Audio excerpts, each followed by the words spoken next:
Welcome back to Broken Electronics. I'm Lee, and I'm so glad you could join me today for today's little adventure. What we're going to be doing today is looking at some of the last Power Macs that were released in the 20th century and comparing them. Now, you may remember recently I debuted my Power Mac G4 PCI graphics, aka Yikes, and discovered just why it was as unsuccessful as it was. Anyhow, the machines that we're going to look at. The Power Mac G3 Blue and White Revision A logic board, the Power Mac G3 Blue and White Revision B logic board, the famous Yikes, and a Gigabit Ethernet. Now, you might wonder, why the Gigabit Ethernet? The logical thing to do would be to compare it to the Sawtooth. And I do have 3 working Sawtooths. I really love Sawtooths. Those machines have been upgraded absolutely to the gills. You know, there's no way that would be a fair comparison with these machines. I mean, I might as well throw an MDD in there and compare them. The Gigabit Ethernet, though, is a dual 450 megahertz G4. The big differences between the Gigabit Ethernet and Sawtooth is the same logic board, same case. There's the Gigabit Ethernet, of course, but all of the Gigabit Ethernet machines were dual processor. Apple was having great difficulty getting someone to move past the 500 megahertz barrier. So they started experimenting with dual processors to try to make up for that, with some success in some ways. In any event, since it is not much upgraded at all, I think we'll find that this machine caps it off. The 2 G3s and the Yikes all debuted in 1999. The Yikes was only out there for about 3 months and excoriated by the public. The Sawtooth came out, and that was a very different story. So what I propose to do is to run benchmarks and see. Now, we can run, all of them have OS 10 Tiger installed. We can run Geekbench, OpenMark, and Xbench. However, keep in mind, all of these machines were released with either OS 8.6 in the case of the first 3, or OS 9 in the case of the Gigabit Ethernet. They're very, very similar operating systems.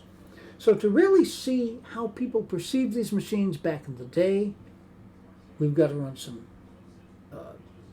benchmarks on both of those operating systems. I have no idea how long this video is going to be.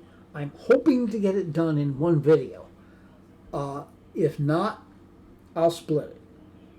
You shall find out whether I've done them all or split it by staying tuned.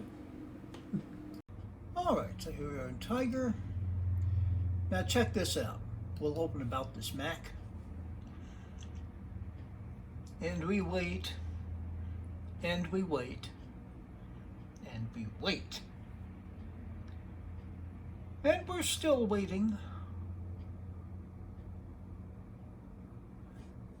It does always open up, though. Okay, so yes, 400 megahertz PowerPC G3. Memory is maxed out at 1 gigabyte.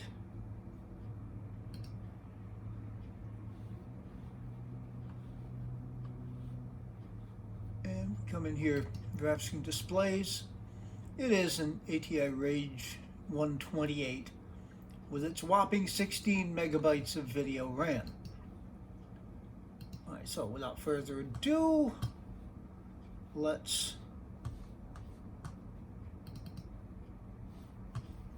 get into applications. and start out with Geekbench.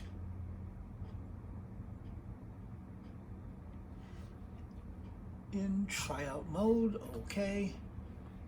And we shall run the benchmarks. And this, of course, takes a while, so we'll bring you back when the results are in. Stay tuned. And our results are in. We have an overall score of a whopping 228. And you can see here what really dragged it down was the memory performance, memory bandwidth, 141.95.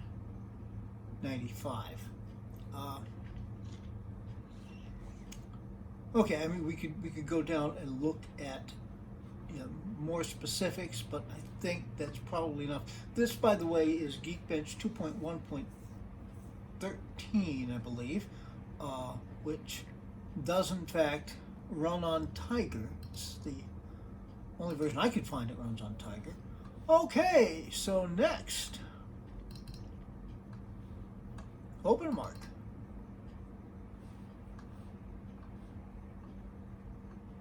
Now, I'm wondering here, will OpenMark even run? Nope!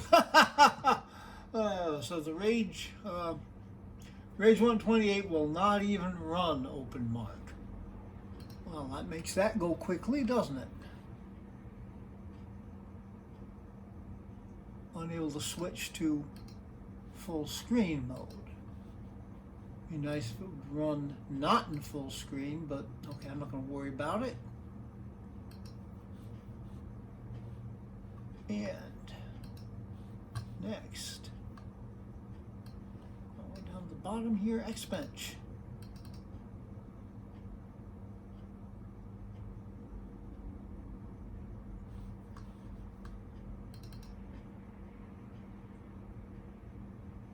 Okay, we're going to run all of the tests, and this will run.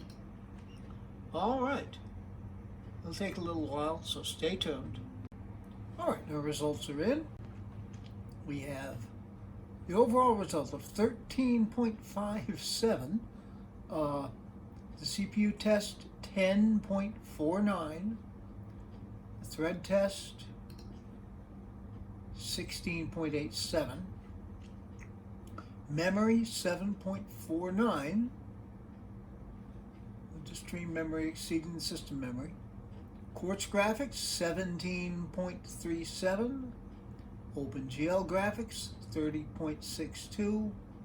User interface, 8.08. And the disk test, 72.03 sequential and random. May be interesting later on, since this is an SSD. The Rev B has an SSD. So we're going to see what kind of difference that makes with the Yikes and its spinning hard drive. Okay, now what I'm going to do at this point, before I boot into OS 9, there's one other thing that I'd like you to take a look at that may prove instructive. So you want to find out what that is? Please stay tuned. Yep, this is what I wanted to show you. It's the default screensaver. This has been macOS default for a long time. Flurry. The Flurry screensaver is actually a pretty decent representation of graphics performance, or, as in this case, lack thereof. And I think you'll see a pretty big difference when we get away from the ATI Rage 128. All right, I shall now reboot into OS 9. Stay tuned. Okay, so here we are in macOS 9.2.2. Let's get right to it. Applications, and here's MacBench. MacBench 5.0.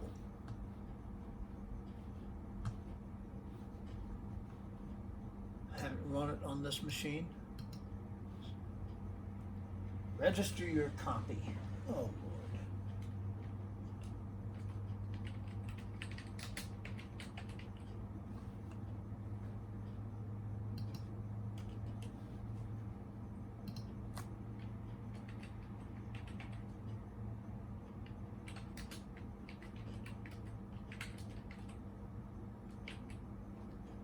Trying to type here is really awkward. We've got everything set up. Okay.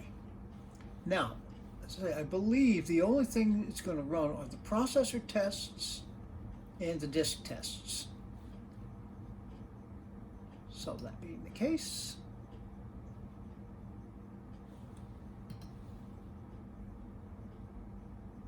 run main tests.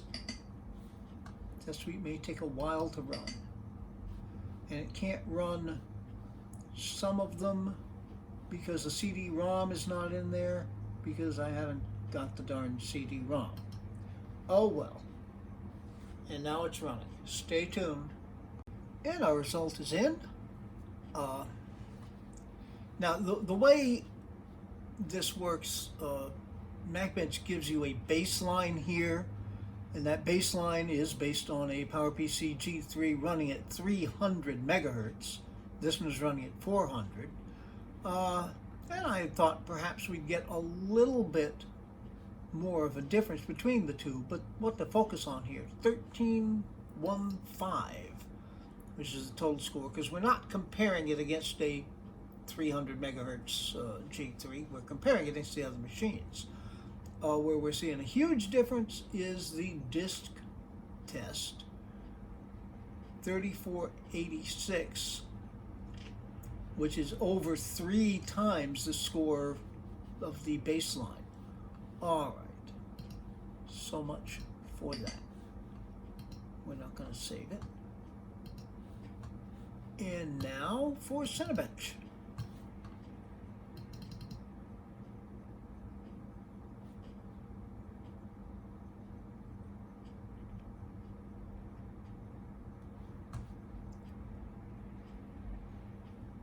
Okay, and we'll start all tests. Stay tuned. Okay, and the result is in. We have shading, 4.02. That's Cinema 4D. Shading, OpenGL, 4.81. And GL factor 1.2. Ray tracing, single CPU, 5.25. Of course, you'll see multiple CPU is grayed out because, well, yeah, and it will be until the very end when we get to the Gigabit Ethernet. Okay, so I'm going to have to shut this machine down, hook up the Revision B machine, and we'll be right back at it. Stay tuned. All right, here we are on the Revision B logic board. The only difference between Revision A and Revision B is that the Rev B boards allowed for 2 ATA drives. So these 2 here are both separate drives as opposed to being what you might expect, partitions. And I do have a FireWire 400 card in there with an internal port. This data FireWire is in fact in a FireWire enclosure on the inside of the machine, so there's tons of storage on this machine. All right. Opening about this Mac. I had just opened it up so it opened more quickly. And yes, we see only 350 megahertz PowerPC G3 with a gig of RAM. All it'll take. And we'll see the other major difference here. Graphics displays. This, instead of the Rage 128, has an ATI VGA card, which actually has 64 megabytes of video RAM. I felt pretty lucky to get hold of this card, to tell you the truth. They are not easy to come across. All right, we'll close that down. And let's dive right into our benchmarks.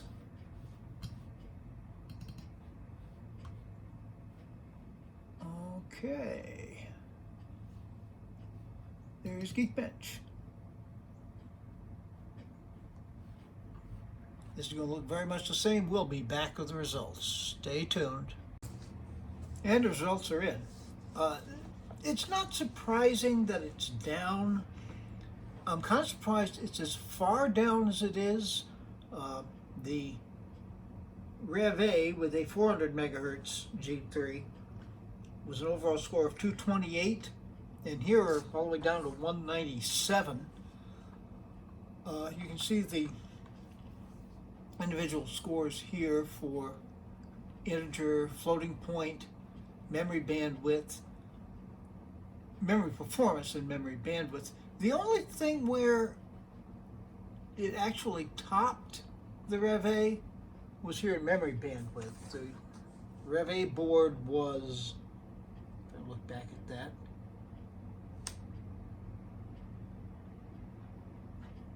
I didn't note it down.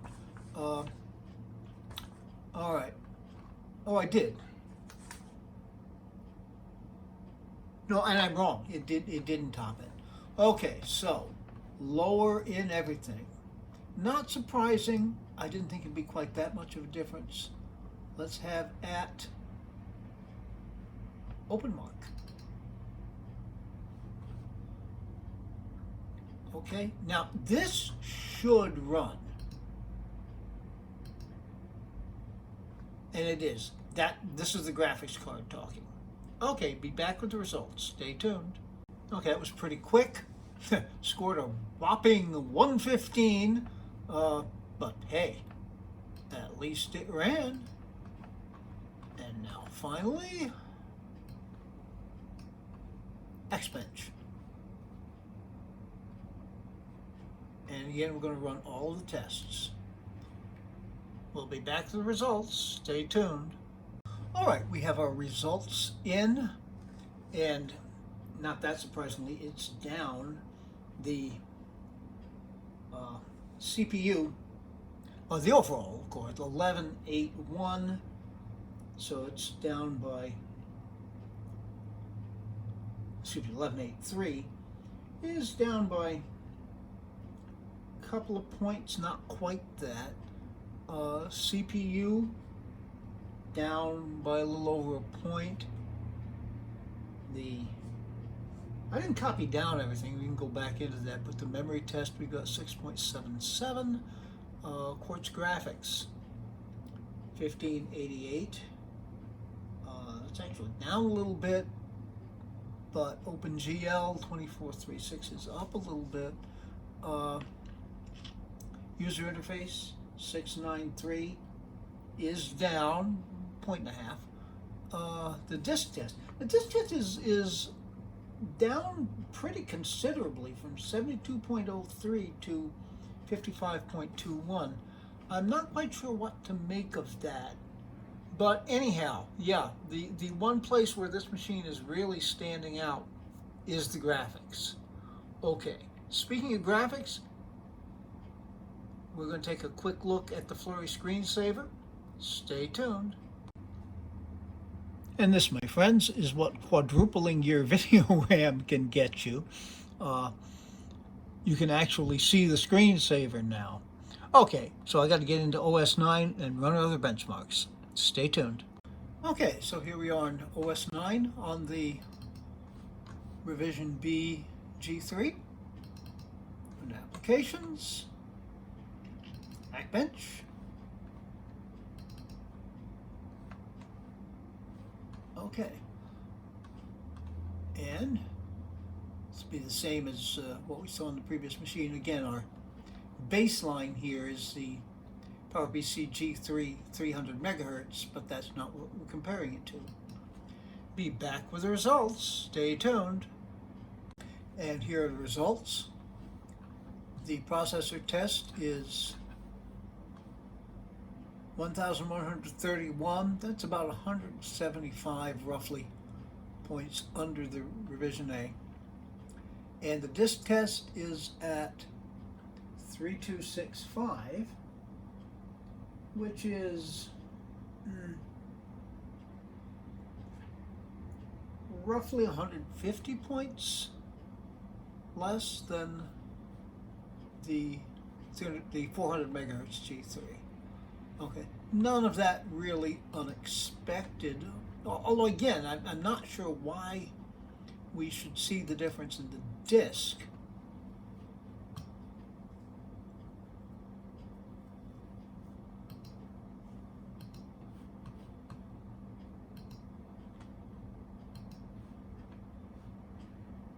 Okay. And now, Cinebench. Sorry I'm not taking the time to show you Cinebench running. It is always interesting to watch, but this is going to be a long video regardless. Stay tuned. Okay, so here's the results, and again, I'm a little surprised. I had figured the Revision A board with a faster clock speed processor was going to do better. Cinebench being a graphics test,